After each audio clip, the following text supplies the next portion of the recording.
स्वागत है दोस्तों आप सभी का कर्म स्टडी पर। इस वीडियो में महत्तम समापवर्तक निकालना सीखेंगे। आपको हम दो विधि से महत्तम समापवर्तक निकालने का सबसे आसान तरीका बताएंगे। पहली विधि है गुणनखंड विधि और दूसरी विधि है भाग विधि। तीन संख्याओं का महत्तम समापवर्तक एकदम आसानी से निकालना सिखाएंगे, तो बिल्कुल ध्यान से वीडियो को अंत तक देखिएगा। लास्ट में आपको क्वेश्चन दिया जाएगा जिसे सॉल्व करके उसका उत्तर कमेंट बॉक्स में दीजिएगा। सबसे पहले हम सीखते हैं गुणनखंड विधि से तीन संख्याओं का महत्तम समापवर्तक कैसे निकालते हैं। तो उसके लिए दोस्तों तीन संख्याएं दी गई हैं 36, 60 और 90। तो तीनों संख्याओं का सबसे पहले हमें गुणनखंड निकालना होगा। 36 दिया गया है, 60 दिया गया है और 90 दिया गया है। तो सबसे पहले हम इन तीनों संख्याओं का गुणनखंड करेंगे। तो दोस्तों यहाँ इकाई का अंक 6 है। जब भी इकाई का अंक 0, 2, 4, 6, 8 हो तो सबसे पहले 2 से भाग करते हैं गुणनखंड करते समय। तो 2 से भाग करेंगे 36 में तो 18 बार भाग जाएगा। फिर 2 से भाग करेंगे 18 में तो 9 बार भाग जाएगा। 9 में 3 से भाग जाएगा तो 3 त्रिक्का 9 हो जाएगा, 3 बार भाग जाएगा। फिर 3 है तो 3 में केवल 3 से भाग जाएगा तो एक बार भाग चला जाएगा। तो 36 का गुणनखंड इस तरफ जो आएगा वही होगा। 60 का गुणनखंड करना है तो 2 से भाग करेंगे, 60 में 2 से भाग करेंगे तो 30 बार भाग जाएगा, ठीक है। फिर 30 में हम 2 से भाग करेंगे तो 15 बार भाग जाएगा। फिर 15 में हम 3 से भाग करेंगे तो 5 बार भाग जाएगा। फिर हम 5 से भाग करेंगे तो एक बार भाग जाएगा, ठीक है। यहाँ 90 है तो 90 में हम 2 से भाग करेंगे तो 45 हो जाएगा, ठीक है। 45 आएगा। 45 में हम 2 से भाग तो जाएगा नहीं तो 3 से भाग करेंगे तो 3 से भाग करेंगे 15 बार, ठीक है। 15 बार भाग जाएगा। 15 तियाँ 45 होता है। 15 है, 15 में 3 से भाग जाएगा, 5 बार भाग जाएगा, ठीक है। 5 है तो 5 में केवल 5 से भाग जाएगा तो एक बार भाग जाएगा। तो 36 का गुणनखंड क्या आया? तो 36 का गुणनखंड इस तरफ जो आएगा गुणा करके लिख देंगे तो 2 गुणे 2 गुणे 3 गुणे 3, यह 36 का गुणनखंड हो गया। 60 का गुणनखंड क्या आया? तो 60 का गुणनखंड 2 गुणे 2, ठीक है। 2 गुणे 2 गुणे 3 गुणे 5, ठीक है। यह क्या आया? 60 का गुणनखंड। और 90 का गुणनखंड क्या आया? तो दोस्तों 90 का गुणनखंड आया 2 गुणे 3 गुणे 3 गुणे 5। अब आपको करना क्या होगा? इन सभी के गुणनखंडों में उभयनिष्ठ गुणनखंड ढूंढना होगा, यानी जो तीनों में कॉमन हो। तो जो तीनों में कॉमन हो तो कॉमन क्या है दोस्तों? 2 देखिए तीनों में मिल रहा है। 36 के गुणनखंड में भी 2 है, 60 के गुणनखंड में 2 है, 90 के गुणनखंड में भी 2 है। तो 2 मिल रहा है तीनों में। और देखिए क्या मिल रहा है दोस्तों? देखिए यहाँ 3 है और यहाँ 3 है और इसमें भी 3 है। तो सभी में 3 मिल रहा है, ठीक है। और देखिए कुछ मिल रहा है महत्तम समापवर्तक। अगर आप गुणनखंड विधि से कर रहे हैं तो जो तीनों में कॉमन हो वही क्या होगा? महत्तम समापवर्तक होगा। बाकी जो बच जाएगा उसे आप छोड़ देंगे। देखिए दोस्तों यहाँ 2 है, यहाँ 2 है, लेकिन यहाँ 2 नहीं है, 3 है, ठीक है। यहाँ 3 है, यहाँ 5 है और यहाँ 5 है। अगर यहाँ 5 होता तो 5 भी कॉमन मिलता। यानी कहने का जो पूरा डिटेल में मतलब है, जो तीनों में मिलेगा उसी को आप ले लेंगे। तो तीनों में क्या मिल रहा है? देखिए 2 मिल रहा है तो यहाँ से एक गुणनखंड 2 ले लेंगे, ठीक है। गुणे तीनों में देखिए 3 मिल रहा है तो 3 को ले लेंगे। और तीनों में कुछ भी नहीं मिल रहा है। यहाँ 2 है, यहाँ 2 है, लेकिन यहाँ 2 नहीं है, 3 है, ठीक है। यहाँ 3 है, यहाँ 3 है, लेकिन इसमें अब 3 नहीं है, ठीक है। यहाँ 5 है, यहाँ 5 है, यहाँ 5 नहीं है। तो अब कुछ नहीं मिल रहा है, केवल 2 मिल रहा है तीनों में। तो इसमें से एक 2 को ले लेंगे। यहाँ 3 तीनों में मिल रहा है तो यहाँ से एक 3 को ले लेंगे। तो दोस्तों यहाँ से हम 2 में 3 का गुणा करेंगे तो क्या हो जाएगा? 6 हो जाएगा, ठीक है। यहाँ से दोस्तों 36, 60 और 90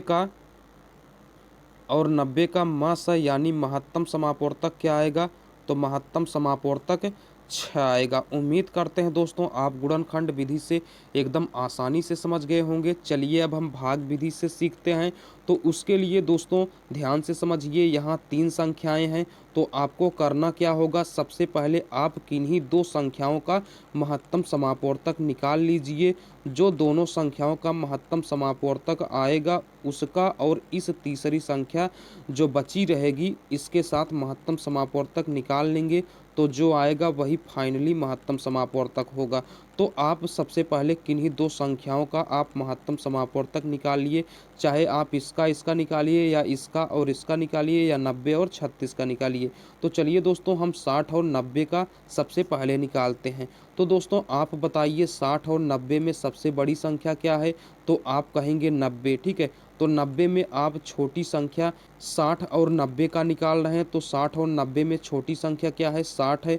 तो 60 से भाग करेंगे 90 में, कितनी बार भाग जाएगा? 60 एकन्नम 60, एक बार भाग जाएगा, ठीक है। घटाएंगे तो दोस्तों कितना मिलेगा हमें? देखिए क्या मिलेगा? 30 मिलेगा। घटाने पर क्या मिला? तो 30 मिला। हमको दोस्तों ऐसे तब तक भाग देना है जब तक कि शेषफल 0 ना आ जाए। देखिए दोस्तों यहाँ शेषफल क्या आया? तो शेषफल 30 आया है, ठीक है। 0 नहीं आया है तो अब क्या करेंगे आप? इस शेषफल यानी 30 से भाग कर देंगे, जिससे आपने पहली बार भाग दिया, यानी 60 में 30 से भाग कर देंगे, शेषफल से भाग कर देंगे। तो 60 को यहाँ लिख देंगे। तो 30 से भाग करेंगे 60 में, तो 30 दूना 60 हो जाएगा, ठीक है। देखिए यहाँ से दोस्तों शेषफल 0 आ गया। किसके भाग देने से शेषफल 0 आया है? तो 30 के भाग देने से शेषफल 0 हो गया है। तो दोस्तों यहाँ से 60 और 90 का सा क्या आएगा, यानी महत्तम समापवर्तक क्या आएगा? तो इसका महत्तम समापवर्तक 30 आ जाएगा, ठीक है। इन दोनों संख्याओं का महत्तम समापवर्तक क्या आ गया? तो 30 आ गया। अब आप क्या करेंगे? 60 और 90 का जो महत्तम समापवर्तक 30 आया है, इस 30 और जो तीसरी संख्या बची हुई है 36, इसके साथ महत्तम समापवर्तक निकाल लेंगे, ठीक है। तो देखिए यहाँ 36 है और 60 और 90 का सा कितना आया है? 30 आया है। तो आप अब इन दोनों संख्याओं का महत्तम समापवर्तक निकाल लीजिए। आप बताइए इन दोनों संख्याओं में बड़ी संख्या क्या है? तो आप कहेंगे बड़ी संख्या 36 है। तो 36 में छोटी संख्या यानी 30 से भाग करेंगे, ठीक है। तो 30 से भाग करिए, 36 में कितनी बार भाग जाएगा? एक बार जाएगा। 30 एकन्नम 30 हो जाएगा। क्या बचेगा? घटाएंगे तो 6 बचेगा। देखिए दोस्तों यहाँ शेषफल क्या आया है? 6 आया है, 0 नहीं आया है। तो शेषफल को 0 बनाना है। तो दोस्तों आप इस शेषफल यानी 6 से भाग कर देंगे, जिससे आपने पहली बार भाग किया। तो पहली बार भाग किससे किया? 30 से। तो 30 को यहाँ लिख देंगे और 6 से भाग करेंगे, तो 6 पंचे 30, ठीक है। कितनी बार भाग जाएगा? तो 5 बार भाग जाएगा। तो दोस्तों यहाँ से 30 में से 30 घटाएंगे तो क्या मिलेगा? शेषफल 0 हो जाएगा, ठीक है। क्या होगा? शेषफल 0 हो जाएगा। तो दोस्तों किसके भाग देने से शेषफल 0 हुआ है? तो लास्ट बार आपने 6 से भाग दिया है, तो 6 से भाग देने पर शेषफल क्या हो गया है? 0 हो गया है। यानी दोस्तों यहाँ से फाइनली महत्तम समापवर्तक क्या आएगा? तो फाइनली महत्तम समापवर्तक 6 आएगा, ठीक है दोस्तों। फाइनली महत्तम समापवर्तक क्या आएगा? 6 आएगा। 6 के भाग देने से शेषफल 0 हो गया है। तो दोस्तों यहाँ से 36, 60 और 90 का महत्तम समापवर्तक क्या होगा? तो 36, 60 और 90 का महत्तम समापवर्तक हो जाएगा 6। उम्मीद करते हैं दोस्तों आप एकदम आसानी से समझ गए होंगे। तो 36, 60 और 90 का महत्तम समापवर्तक 6 हो जाएगा। दोस्तों आप कमेंट बॉक्स में बताइएगा कि गुणनखंड विधि से महत्तम समापवर्तक 3 संख्याओं का निकालना आसान है या भाग विधि से 3 संख्याओं का महत्तम समापवर्तक निकालना आसान है। उम्मीद करते हैं दोस्तों आप एकदम आसानी से समझ गए होंगे। चलिए एक क्वेश्चन आपके लिए है, उसे सॉल्व करके उसका उत्तर कमेंट बॉक्स में दीजिएगा। तो दोस्तों इस क्वेश्चन को आप सॉल्व करिएगा। 25, 65 और 100 का महत्तम समापवर्तक क्या होगा? कमेंट बॉक्स में बताइएगा।